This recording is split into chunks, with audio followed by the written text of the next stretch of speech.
একটি Facebook page delete করার জন্য আপনি ফার্স্ট অফ অল আপনার মোবাইল ফোন থেকে ফেসবুক অ্যাপ্লিকেশনটি ওপেন করে নেবেন। ফেসবুক ওপেন করার পর এখানে কর্নারে দেখতে পাচ্ছেন একটা 3 ডট আইকন বা প্রোফাইল অপশন রয়েছে, আপনি জাস্ট এটার উপর একটা ক্লিক করবেন। ক্লিক করার পর উপরে দেখতে পাচ্ছেন একটা সেটিং অপশন রয়েছে, আপনি জাস্ট এই সেটিংয়ের উপর একটা ক্লিক করে দিবেন।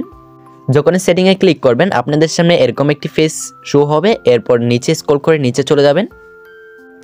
স্ক্রল করে যখন নিচে আসবেন আপনাদের সামনে ঠিক এরকম একটি ইন্টারফেস শো হবে এবং এখানে দেখতে পাবেন আপনি অ্যাক্সেস অ্যান্ড কন্ট্রোল বলে একটা অপশন রয়েছে, জাস্ট এটার উপর একটা ক্লিক করে দিবেন।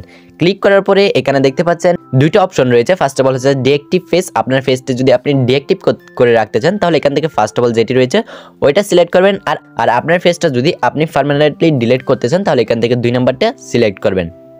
সিলেক্ট করার পর আপনি কি করবেন, এখানে নিচে দেখতে পাচ্ছেন একটা কন্টিনিউ বলে অপশন রয়েছে, আপনি জাস্ট এটার উপর একটা ক্লিক করে দিবেন। এরপর আপনি কি করবেন, এখানে নিচে দেখতে পাচ্ছেন কন্টিনিউ বলে একটা অপশন রয়েছে, আপনি জাস্ট এটার উপর একটা ক্লিক করে দিবেন। যখনই ক্লিক করে দিবেন আপনাদের সামনে এরকম একটি ফেস শো হবে এবং আপনি নিচ থেকে আবারও কন্টিনিউর উপর একটা ক্লিক করে দিবেন। ক্লিক করে দেওয়ার পরে এখন এখানে কিন্তু আপনার ফেসবুকের যে পাসওয়ার্ডটা রয়েছে ওইটা এখানে টাইপ করতে হবে। পাসওয়ার্ডটি দেওয়ার পর আপনি জাস্ট নিচ এখানে কন্টিনিউ বাটন দেখতে পাচ্ছেন, জাস্ট এটার উপর একটা ক্লিক করে দিবেন। এরপর আপনি এখানে নিচে দেখতে পাচ্ছেন ডিলিট পেজ বলে একটা অপশন রয়েছে, জাস্ট ডিলিট পেজের উপর একটা ক্লিক করে দিবেন। তো দেখতে পাচ্ছেন এখানে কিন্তু সুইচিং হয়ে যাচ্ছে আমাদের প্রোফাইলের মধ্যে, তার মানে বোঝা যাচ্ছে আমাদের ফেসটা কিন্তু একদম পার্মানেন্টলি ডিলিট হয়ে গেছে।